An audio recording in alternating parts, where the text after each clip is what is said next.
The shaykh will tell you, and he told me, you son, you need to make wudu, and you need to make 2 rak'ah, because you're getting waswasa from shaitan. After I make wudu, and I make 2 rak'ah, I still have the same question.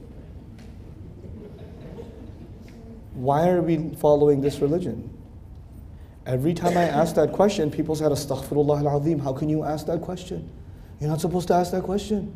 Inna lillahi wa inna ilayhi. Do your parents know about this? Akhil Kareem, sit down, sit down. Let me do some ruqyah on you. But then after the ruqyah is done, I still have the same question. So you know what I started thinking? And millions of young people around the world started thinking? These people don't have an answer to that question. These people, number one, they want you to live like you live, they don't want you to live in 2015, they want you to live in 1275. They want you to live in the time of Umar ibn al-Khattab radiallahu anhu. That was number one. It's irrelevant for this time. Number two, they're extremely harsh. And number three, they don't want to answer my questions. They think my questions are evil. These 3 reasons are enough, more than enough, for someone to want nothing to do with Islam. If you have these 3 concerns, and you want nothing to do with Islam, I appreciate that, I understand. It's logical. And I can tell you, with a good degree of confidence, I have not been to any country in the world, Muslim or non-Muslim, where there are not people who think exactly like this. For all the people who come and sit in a lecture, there are hundreds and thousands, if not millions of people, Muslim and non-Muslim, who have this problem. They have this problem. And so this is what I noticed for so long. And I stayed away from the Quran for so long in my life for one reason. It doesn't have to do with my time. It's harsh. It's not going to answer my questions. How are my questions? I have questions. I went to college in New York City. I took a philosophy class. And in philosophy class, and in psychology class, and in anthropology class, when I'm studying Freud, when I'm studying, evolution, when I'm studying, modern European philosophy, how is a book 1400 years ago going to answer my questions? Come on, seriously? It's not going to have answers to my questions, So I have no reason to go to this book. But by the gift of Allah, for no other reason, فَإِنَّ اللَّهَ يَهْدِي مَنْ يَشَاءُ. When I did stumble upon the book of Allah, when I did decide to try to understand the book of Allah, and I was fortunate enough to find some incredible, incredible teachers, I realized all 3 of those things were untrue. The book is incredibly relevant. The book has answers to my questions and my problems and my personal problems today.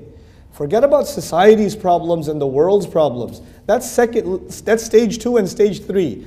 I'm talking stage 1, my personal problems. It has answers. The second issue was it's harsh. The more I studied the book, I realized people are harsh, but the book is not harsh. Allah sent the book as a rahmah, but we don't have rahmah. So when we talk about the book, but we take out the rahmah. That's what we do. Allah's book doesn't do that, we do that. Okay, we're intolerant. We're intolerant. And I'll talk about that a little bit later, some more. And then the third problem was that people don't want to answer my questions. I have questions and they say, Astaghfirullah, this is from shaitan. But the Quran says, Hatu burhanakum in kuntum sadiqeen. The Quran is inviting people to ask questions and bring their criticisms. Which religion in the world says, please, criticize? No other religion other than Islam. Please, we would invite you to question and criticize this book. فَأْتُوا بِسُورَةٍ مِّن مِثْلِهِ وَادْعُوا شُهَدَاءَكُمْ مِن دُونِ اللَّهِ. I'm reading this and I'm saying, how can a book do that?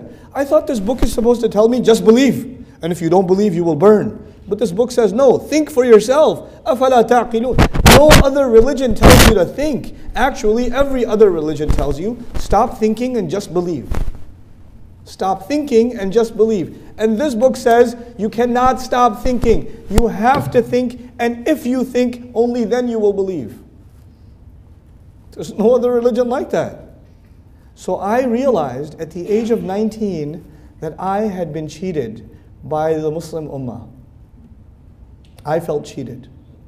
I had been Muslim my entire life, and nobody told me that this book actually has the answers, that this book is actually relevant, that this book isn't harsh.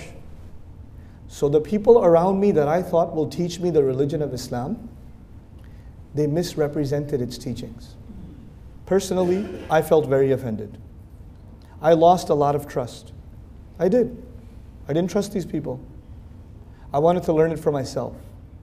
I'm not blaming everybody who teaches the deen of Allah, but enough people. Enough people. And I was fortunate enough to find some incredible teachers, scholars, that actually, in my opinion, understood the deen in the spirit that it's supposed to be understood. But these people are very few. And you know what else? These teachers that I'm talking about, they're not good speakers. You have to go to them and learn from them. But if I show you a YouTube video of theirs, you'll go to sleep. So you have to go to them. And the people that misrepresented Islam to me, they were very good speakers.